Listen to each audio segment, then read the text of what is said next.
me when. Now. Okay, we're talking about impregnating oak logs with the dowels of shiitake, and these logs were harvested about a week ago, maybe 9 days, and so they're still wet enough and heavy enough that they can be used just like they are without soaking. And so far I've set up all this stuff, and this turns out to be the cat's meow for heating up the wax. I'm using regular canning wax, and I'm running it now at what it's said to be around 300. The stuff is pretty hot, and it's you want it up towards smoke temperature so it kills cooties and seals up the holes. And so I've trimmed up these nicely. These have already been buttered with wax, and I'm just going to demonstrate one more round of putting on the template and inserting, getting the dowel holes set up. And what we got here is pieces of wedge, a pallet to stabilize stuff, and the question here is to try and orient another 2-inch row. You're getting 6-inch spacing, so you build the template like this, and that provides, then you don't have to do any guesswork. And then you're going to do it 2 inches, 2 inches, 2 inches all around the log, and you're going to be offsetting back and forth and back and forth because you're alternating your holes. The mycelium grows better along the lengthwise, which is why it's 6 inches, but it's only 2 inches on the circumference. So what I got here, I've got the holes here. So my next orientation is going to be 2 inches away, which is about like this, and it's going to be staggered. So I'm crisscrossing as I go, and this is about right. And so what I'm going to do is take a couple wedgie and just stabilize everything. And then the next step is simply to drill. Take your 5/16 drill, and I've already got it. The dowels are 1 inch long, so we got 1.5 inches here or better, and it's going to go through. And you want to have plenty of room so the dowel can go in. So I started off with a collar, and I took it away. I don't care if it runs a little deep. And now I'm staggered in between. It's simply that. And now one trick I've learned is that you stick in this, and that holds it in place. Now you can fart around here without having to worry about the backside slipping off. And I'm staggered. There's my 2 holes from that.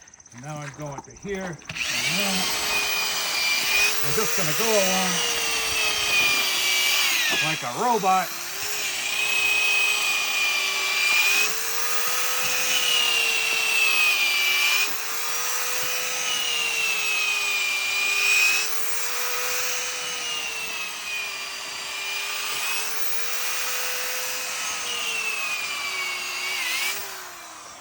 And there you have it for that stuff. So this row has been done, and you want to end up about 2 inches off of the from the end of the log. It's alternating here. It's more like 4 to 6. So anyway, you stagger back and forth. Don't ask me why. That was just what was said.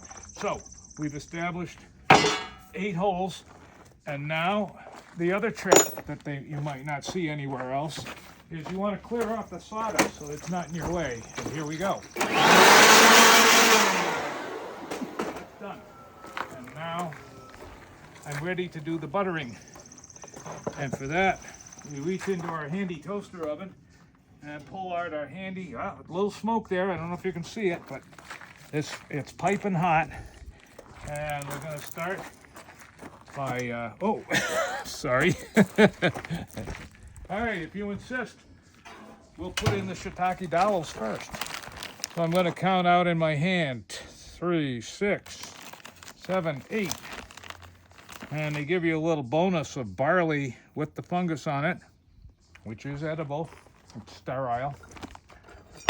So I'm going to take 2 things. I've got we'll just do it. So what I'm going to do right now, I'm going to take this and hammer in these 1-inch impregnated shiitake dowels.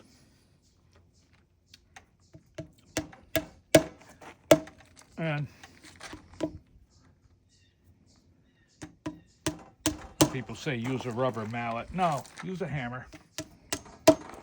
And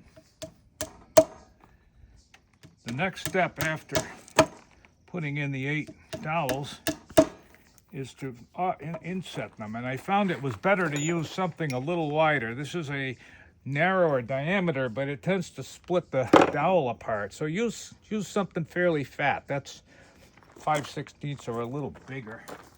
And now we're just going to recess these dowel things. That's why you want a deep enough hole. You really want to have these inset. It forms a little pocket for that hot wax to kill the cooties. Yeah, you see that one was just barely enough because there was a rise here. I didn't get deep enough with the hole, but it's just enough. And that one's good there.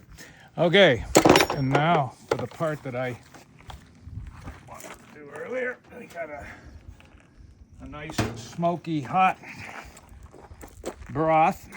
And the trick here, when you're doing the ends, you butter the ends. As you can see, you just go, I've already done it, but I would hold the thing underneath here and then you just run your, this helps retain moisture as well as keeps the cooties out. So we got nice hot wax. We're gonna butter 1, 2, you can usually get 2 out of one little paintbrush. This is the right size paintbrush to use because you're gonna be doing the dowels and buttering up the ends. So there we have, and that row is done. And thank you. Well, somebody's more on the ball than I am. And it actually bubbles a little bit. It almost like boils some of the water, which is a good thing. And so that's pretty much the procedure. And I have a selection here. Some of these logs are a bit much. The bigger the log, the better in a certain sense. You get 1 inch per year, according to what they say, which means this is about an 8-inch diameter. You should be able to get 8 years worth of shiitakes out of this thing. Other people like to go smaller.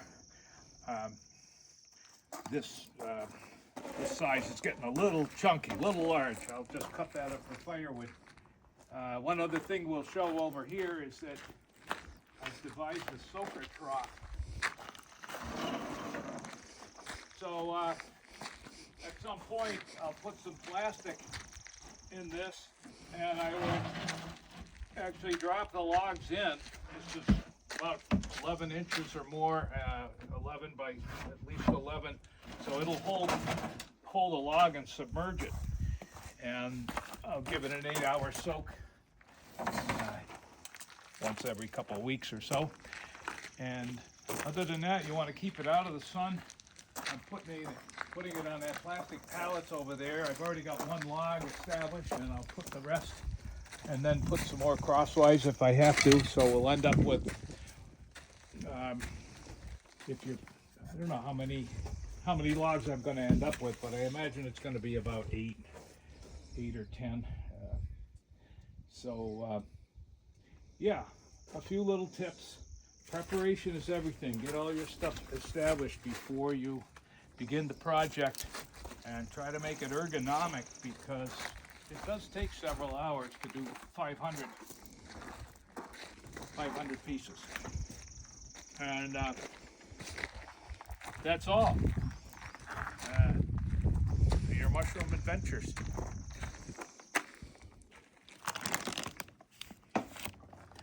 And this particular batch came from a place called North Spore, which is operating out of Portland, Maine. And this whole bag in April of 2025 is shipping from there to here to Northfield, perhaps 200 miles, 300 miles, turned out to be about $50. So you spend $50 to get the 500 plugs. And yeah, You want to harvest these oaks before the buds break. This was last call. If you look at any of the trees now, we got buds formed on that birch and other places, and they're about to burst. And once the buds break and the leaves start to form, they want to soak up all the energy and nutrients that the oak is producing.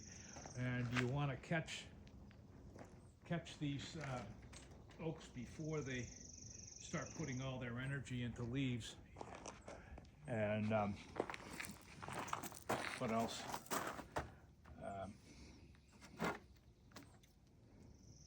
And these are only about eight or 9 days old since they've been cut. And there's some people indicate that you should wait 1 or 2 months. No, my understanding is the antifungal properties of this oak are not that substantial. I'll be taking a chance. If nothing grows, we'll know that there were still antifungals within the oak. But my assumption is that there's been research and people have said, no, there's no real reason not to impregnate it as soon as you drop the tree. So we'll see. All right, that's all for now. My Sunday best.